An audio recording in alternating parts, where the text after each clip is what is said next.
신앙 고백드립니다. 전능하사 천지를 만드신 하나님 아버지를 내가 믿사오며 그의 아들 우리 주 예수 그리스도를 믿사오니 이는 성령으로 잉태하사 동정녀 마리아에게 나오시고 본디오 빌라도에게 고난을 받으사 십자가에 못 박혀 죽으시고 장사한 지 사흘 만에 죽은 자 가운데서 다시 살아나시며 하늘에 오르사 전능하신 하나님 우편에 앉아 계시다가 저리로서 산 자와 죽은 자를 심판하러 오시리라.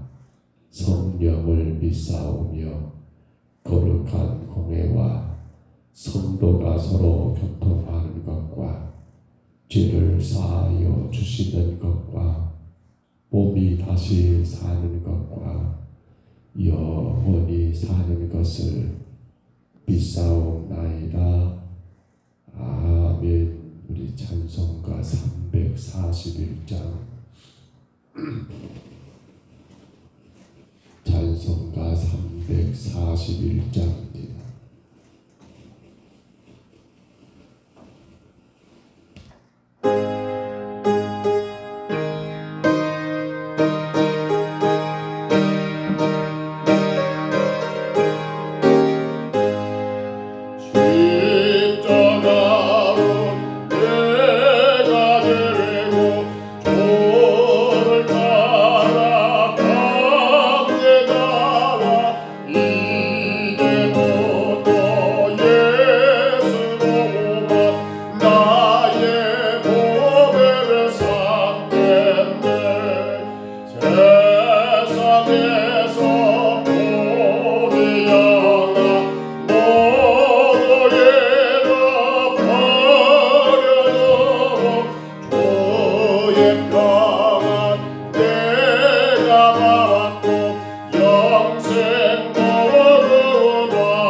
말씀 잠언 25장입니다. 25장 오늘 8절로 17절까지 말씀입니다. 잠언 25장 8절부터 17절입니다.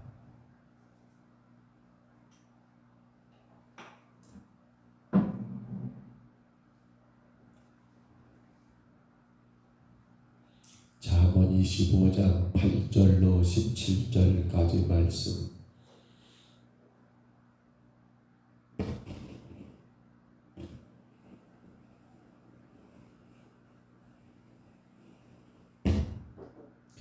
(25장 8절로 17절까지) 말씀입니다. 우리 8절부터 17절까지 이 말씀 우리 같이 봤습니다. 너는 서둘러 나가서 다투지 말라. 마침내 내가 이웃에게서 욕을 보게 될 때에 너가 어찌할 줄을 알지 못할까 두려우니라. 너는 이웃과 다투거든 변론만 하고 남의 은밀한 일은 누설하지 말라. 듣는 자가 너를 꾸짖을 터이요 또 내게 대한 악평이 내게서 떠나지 아니할까 두려우니라. 경우에 합당한 말은 아로새긴 은쟁반의 금사관이라. 슬기로운 자의 책망은 청정한 귀에 금고리와 정금 장식이니라. 충성된 사자는 그를 보낸 이에게 마치 추수하는 날에 얼음 냉수 같아서 능히 그의 주인의 마음을 시원하게 하느니라. 선물한다고 거짓 자랑하는 자는 비 없는 구름과 바람 같으니라. 오래 참으면 가는도 설득할 수 있나니 부드러운 저는 뼈를 꺾느니라. 너는 꿀을 먹어도 조카리만큼 먹으라. 과식함으로 통할까 두려우니라. 너는 이웃집에 자주 다니지 말라. 그가 너를 싫어하며 미워할까 두려우니라. 아멘. 우리가 25장을 시작하면서 우리는 히스기야 시대 때 편집한 시라고 했지요. 25장 오늘 본문 1절을 다시 봐보시면 그렇게 기록됩니다. 이것도 솔로몬의 잠언이요 유다왕 히스기야의 신하들이 편집한 것이니라라고 기록된 말씀 아닙니다. 이렇게 25장부터 29장까지는 히스기야 시대 때 솔로몬의 그러한 시입니까 잠언을 그의 신하들이 그렇게 편집했다라고 우리가 기억하면 됩니다. 그러다 보니까 이 왕의 신하된, 그렇죠, 신하된 이 자들이 왕과의 관계 속에서 이 잠언의 말씀을 많이 묵상했다는 사실도 우리가 깨닫게 됩니다. 그렇지요. 신하로서 왕을 어떻게 섬겨할 것인가 마찬가지입니다. 하나님의 백성으로서 하나님을 어떻게 섬겨할 것인가 똑같은 맥락이잖아요. 물론 왕은 사람이고 하나님은 또 신이시기 때문에 조금 더 강도로 따진다는 비교가 안 되겠습니다만은 그러나 그러한 이치나 이러한 관계성을 놓고 보면 왕과 신하 혹은 하나님과 하나님 백성들의 관계가 같은 의미의 맥락에서 이해가 될 수도 있겠다는 것을 우리가 깨닫게 됩니다. 자, 그런 가운데 우리가 오늘 본문 말씀 가운데 보면 여러분 여러 가지를 주의할 것을 두렵다라고 말하지요. 너는 서둘러 나가서 다투지 말라. 마침내 내 이웃에게 욕을 보게 될 때 내가 어찌할지 모르라 두렵다 이렇게 말하고요. 혹은 이웃과 다투거든 변론하지 말고 남의 은밀한 말을 하지 말라. 왜요? 이 모든 것이 두렵다라고 이렇게 말하고요. 경우에 합당한 말은 아로새긴 은쟁반의 금사과 같이 말을 참으로 잘해한다는 걸 그렇게 말하지 않습니까? 자, 그런데 그런 가운데 오늘 13절을 봐볼까요? 13절 말씀만 같이 한번 있습니다. 충성된 사자는 그를 보낸 이에게 마치 추수하는 날에 얼음 냉수 같아서 너희 그 주인의 마음을 시원하게 하느니라. 아멘. 여러분 추수하는 날입니다. 팔레스타인, 지금의 이스라엘이죠. 이스라엘의 원래 그 지역은 팔레스타인들이 살았다고 해서 팔레스타인이라고 말하는데 나중에 이 히브리인들이 그렇게 들어와서 작은 땅을 차지하기 시작하다가 마침내 지금은 오히려 역전이 됐죠. 팔레스타인 그 원주민들은 그 지역의 서한 지역에 약간 그렇게 거주하게 되고 나머지 전체가 유대인들이 점령하게 되는 그런 꼴이 되지 않습니까? 그러다 보니까 이스라엘 안에서 분쟁은 끊임없이 일어나잖아요. 왜? 원래 우리 땅인데 왜 니네들이 와서 주인 노릇하느냐 해가지고 그러다 보니까 어찌 보면 그 팔레스타인 서한 쪽에 있는 그러한 자들과 이스라엘과 전쟁이 계속되고 있는데 중요한 것은 추수할 때를 말합니다. 팔레스타인 지역의 추수는요 보리를 먼저 거둡니다. 보리를 거둘 때가 4월 중순경부터 보리 추수가 시작이 돼요. 우리하고는 조금 다를 수 있습니다. 그 다음에 그들은 밀을 추수합니다. 밀은 6월 초순경부터 시작이 돼요. 그러니까 우리도 생각해 보면 추수할 때가 얼마나 힘듭니까? 근데 이 4월 중순부터 시작돼 가지고 6월 초순이 이어지는 계속된 추수 때에 이때 팔레스타인 지금의 이스라엘의 계절이 너무도 덥고 더운 그러한 계절이 된다는 거예요. 얼마나 힘들까요? 어릴 때 그런 기억이 납니다. 지금이야 콘반이 있어가지고 다 이렇게 해버립니다만 어렸을 때 기억 가운데 벼 주스는 괜찮아요. 근데 뭐가 힘듭니까? 보리 주스는 그렇게 힘들었던 것 같아요. 나수로 베면 그 뭡니까? 그 까렵다 가지고 아주 그냥 뭐가 막 몸이 붙고 그러면 가렵고 땀은 범벅이 되고 난리가 아니에요. 근데 생각해 보세요. 그 당시를 생각해 본다면 그 까르운 그런 보리를 추수하고 밀을 추수할 때 얼마나 덥고 힘들었겠습니까? 자, 그런데 오늘 본문을 보시면 또 얼음 냉수라고 말하지 않습니까? 얼음 냉수. 충성된 사자는 그렇습니다. 그를 보낸 이에게 마치 추수하는 날에 뭐가 같다? 얼음 냉수와 같다. 이 얼음 냉수의 원래 말은 눈에 차가운 물이라는 뜻을 가지고 있습니다. 눈에 차가운 물. 무슨 말인가 하면 지금 이 얼음 냉수의 원래 의미는 이스라엘은 북쪽이 저 헐몬산이 있어요. 우리가 언젠가 지도를 봤던 기억이 납니다. 그 헐몬산에는요 산 위에 항상 눈이 있습니다. 추워요. 거기서 눈이 녹아가지고 여러분 물로 내린단 말입니다. 눈 녹은 물 생각해 보세요. 얼마나 차겠습니까? 그러니까 얼음 냉수는 다른 것이 아니라 저 북쪽 헐몬산에서 녹아서 흘러내리는 그 차가운 눈이 녹은 물을 말하는 거예요. 눈이 녹은 물. 그러니까 우리가 생각한 것처럼 맞아요. 그 엄청나게 덥고 까롭고 힘들고 고통스러운 그 추수 때에 시원한 얼음물 한 차발 그 물 한 잔을 여러분 들이킬 수 있다면 얼마나 속이 시원하겠냐는 거예요. 솔로몬이 지금 그렇게 말하고 있어요. 내가 왕으로서 신하들을 거느려 봤잖아요. 내가 왕으로서 많은 대사들을 파견해 봤잖아요. 그런데 그러한 신하들이 그러한 대사들이 어떻습니까? 맡겨진 모든 일들을 자기나게로 돌아가지고 왕에게 보고하는 거예요. 왕이요 제가 그 모든 거 다 해결했습니다. 수많은 이방의 나라들과 관계 때문에 솔로몬은 많은 여인들을 아내로 둘 수밖에 없었잖아요. 물론 그게 꼭 잘했다고 보기는 어렵습니다만 근데 그때 보십시오. 그렇게 이방의 여인을 아내로 맞이했음에도 불구하고 여전히 전쟁이 있다고 생각해 보세요. 근데 신하 가운데 내가 보낸 그 어떤 신하가 그 이방 왕에 가가지고 여러분 단판에 그 모든 문제를 해결하고 돌아왔다는 생각해 보세요. 그리고 그가 보고합니다. 왕에게 솔로몬에게 왕이요 제가 그 나라 이를테면 애굽 왕에 가가지고 이 문제를 내가 단판에 다 해결했습니다. 왕이 이제는 걱정할 필요가 없습니다라고 말한다면 그 말을 듣는 여러분 솔로몬 왕의 마음은 얼마나 시원할까. 그래 내가 너를 택하기를 잘했어. 그래 내가 너를 보내기를 잘했어. 얼마나 그 주인의 마음이 기쁘고 즐겁겠냐는 거예요. 성경에도 그런 일들이 있지요.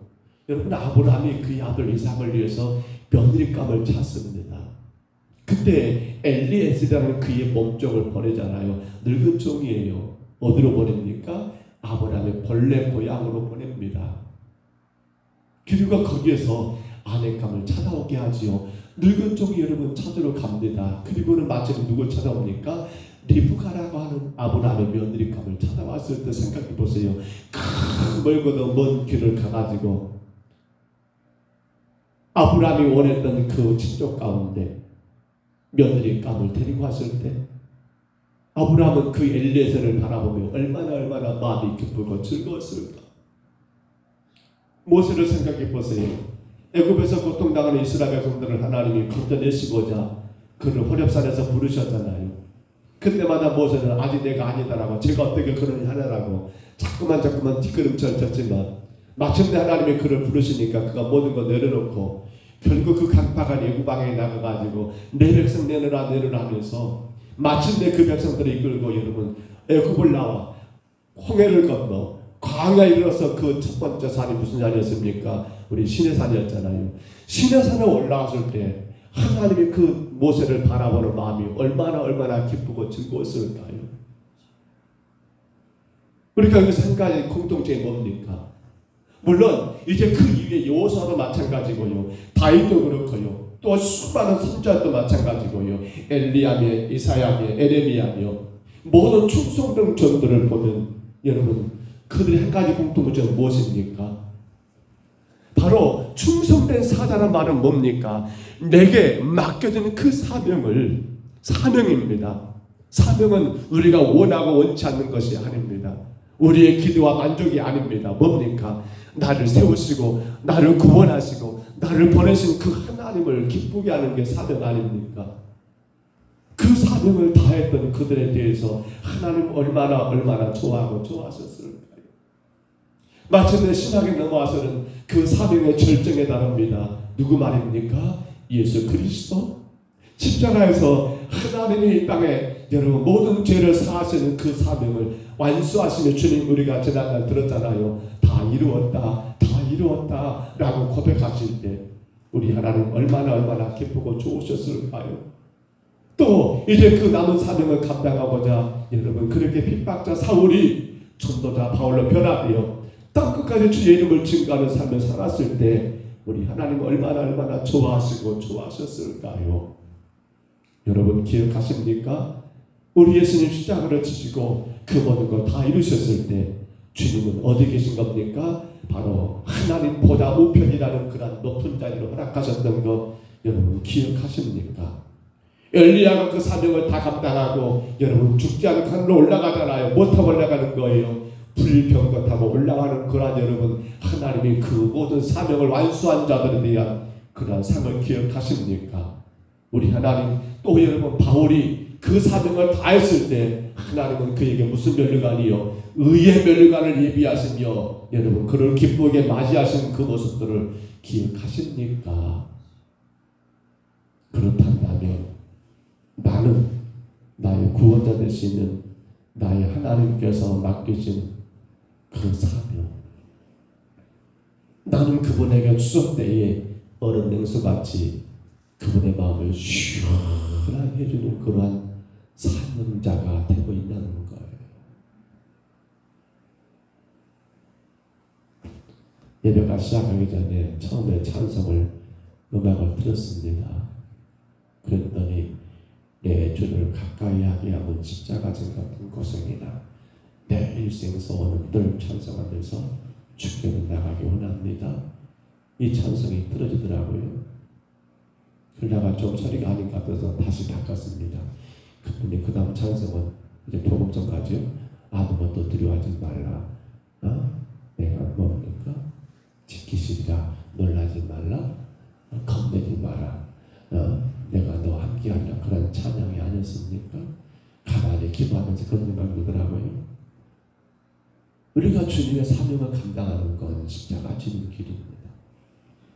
그러다 보니까 우리는 걱정이 많아요. 염려가 많아요. 이것저것 두려운 것이 많아요. 그때 여러분 사실은 놀랍게도 그건 우리가 하는 겁니까? 아닙니다. 아무것도 염려할 것도 없습니다. 두려울 것도 없습니다. 오로지 내가 왜 지금 여기 있는가, 하나님이 왜 나를 구원하시는가만 생각하고 그 목적에 따라 최선을 다하게 되면 결코 누가 일하십니까? 주가 그렇게 일하시고 그 모든 걸 통해서 영광 받으시고 또 우리에게 하나님의 복을 내리신다는 사실을 기억해야 하지 않습니까? 우리 생각해 보십시다. 왜 나를 구원하셨을까요? 왜 하나님은 나 같은 자를 위해서 예수님 십자가에 못 박혀 돌아가시게 하셨을까요? 우리 기억해야지요. 무엇 때문입니까? 우리 어제도 전도령 가운데 그 말씀을 들었던 기억이 납니다. 마태복음 그렇지요. 6장 33절. 그런즉 너희는 먼저 그의 나라와 그의 의를 구하라. 그리하면 이 모든 것을 너희에게 더하시리라고 말씀합니다. 너희는 먼저 그의 나라와 그의 의를 구하라. 그 다른 말을 말하면 두 글자로 하나님의 사명이 내 삶의 먼저가 되어야 한다는 거였습니다. 근데 우리는 그것이 나를 구원하신 목적인데, 그것이 예수님을 십자가에 내놓으시고 못 박혀 그렇게 죽게 하신 이유인데, 근데 점점 우리는 그것은 중요치 않아 버려요. 제가 늘 말하잖아요. 우리는 신앙생활해야 합니다. 종교생활하면 안 돼요. 근데 아쉽게도 주의 종된 제가 바라볼 때 신앙생활이 얼마 안 보여요. 대부분 다 종교생활해요. 그건 뭐예요? 그의 나라와 그의 의를 구하는 사명에 의해서 살아가는 것이 먼저가 아니라 내 삶을 위해서 내가 어떻게 하면 좀 더 좋아질 것인가, 더 잘 될 것인가, 내가 어떻게 하면 좀 더 편안할 것인가, 내가 어떻게 하면 좀 더 어떨 것인가, 어떨 것인가.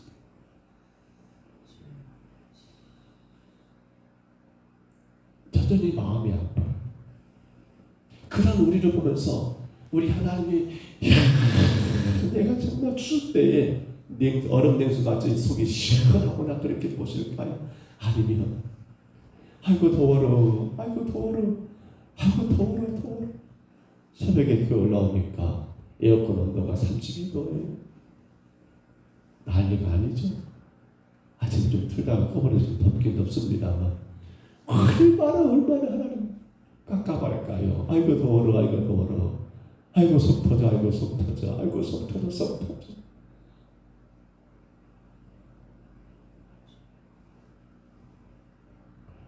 간절히 바랍니다.